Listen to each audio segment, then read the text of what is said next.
Now that I've rendered this series of TIFFs from Maya, I'm going to import them into After Effects to make our final movie. I'm going to go to File, and I'm going to choose Import File. I'm going to go to where I've saved all my frames, and I'm going to find the TIFF sequence and select just one. Now don't double click, because then you'll be prompted to import all these in individually and that will crash the application. Once you've selected just one, we're going down to the very bottom and we're going to choose TIFF sequence. We also need to click on force alphabetical order, and the reason we need to do that is because we've saved every other frame. After Effects wouldn't read the sequence sequentially if every other number is missing. So by choosing force alphabetical order, it will assume that we want the order of the frames even though every other one is missing. Once I've done that, I'll hit open. I'm going to get a window that's telling me that I've got ALF information, and I'm just going to click OK and not make any changes. Now I know that this is every other frame, which means the animation, which should have been 10 plus seconds, is really only 5-ish. The first thing we're going to do is drag the icon with our frames on it into the comp window to the right to create our first composition. Now it'll probably be around 5 seconds long, which is very quick. I'd like that to go a little slower. So once we've established this composition, I'm going to go up to composition settings, and I'm going to change the duration down below to 10 seconds. And if I have that timeline below selected, and I know it will be selected by the little blue line around it, I can now hit my minus on the keyboard to reveal the rest of the timeline. But the animation is still only 5 seconds long. So I'm going to click on it and select it down in the timeline, and you notice that when you do, the turquoise blue gets a little bit lighter. I'm going to right click and I'm going to go to Time, choose Time Stretch. By changing the time stretch from 100 to 200, I can extend that animation out to 10 seconds. So now if I were to play that, it plays for the complete 10-second duration that I wanted.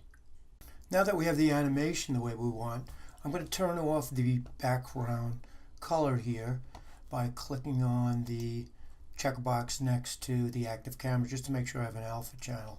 Now we're going to go out and we're going to bring in that star pattern that we used for our tutorial. So I'll go out to my folder, and in my folder I'll grab Stars and Sky JPG, or if you want to import another picture that you've grabbed from the internet, that's fine. I'll click and place it on screen. I'll change the layer order so that my planet is now above it. And I'm going to zoom back so I can see the whole composition. And we can do that in After Effects. In the left-hand corner of this composition window, you'll see the number 100 or some other number perhaps. If I wanted to, I could drop it down to 50%. Now that I have my background in and my animation on my composition, I'm going to put the outer glow on this as we did with our own tutorial. I'll go to Effect, and I'll go to Stylize, and I'll choose Glow. I'm going to go to Glow Based On at the top of the effect, and I'm going to choose, instead of color channels, Alpha Channel.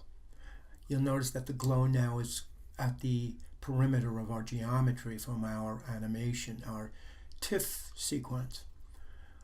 I'm going to go down a little bit further to where the glow operation is, and instead of add, I'm going to choose normal.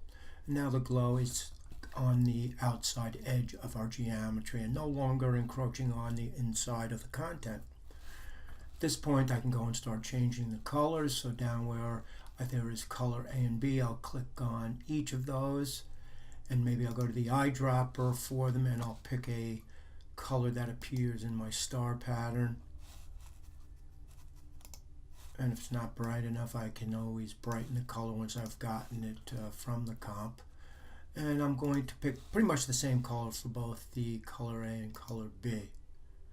And now I can go back up to the top of the effects channel to low radius. I'll bump that up a little bit more. And the intensity can be increased as well. So these are, again, very subjective elements that you'll want to add to your composition. Before we export our final movie, I'm going to ask you to put your name in the lower right-hand corner with the text tool. If you go up to the top of the user interface for After Effects, you'll see the large uppercase letter T. I'll click on that, and when I do, the character window appears over on the right-hand side. Now I'm going to choose Helvetica Bold, and I'm going to make the point size, the PX here, 30 pixels. I'll want to make sure the foreground color is white, and then that background color is turned off. And the way you would do that is to click on that open box behind the solid foreground color, and then click on the little box with the diagonal. That will assure us that once we click inside our file and type, we won't have a stroke on it. I'm going to put my cap lock on. I'll click anywhere inside my document, and you will type in CGPH20-1 or 2, depending on the section you may be in, and then your name. Now once you've got it in, click on your Move tool, and then move it to the lower right hand corner. Take your cap lock off so you can see your screen, and now we're ready to export our movie. I'm going to go to File, Export, Add to Media Encoder. Once your composition appears in Media Encoder, click on the H.264 that's in blue. A preview window will come up, and you can check to make sure your composition is going fully through the length of the animation. You could see that you could even edit in here, but we want it just as it is, the way it was composed in After Effects. I'm going to click on Output Name. I'll direct it to the hard drive of my computer, and then down under the basic video settings, I'm going to change the frame rate from 30 to 12 frames. I'll click OK. And then in the upper right hand corner of Media Encoder, you'll see a green triangle. When you click on it, it will generate the final movie that you will turn in at the end of the semester on finals day.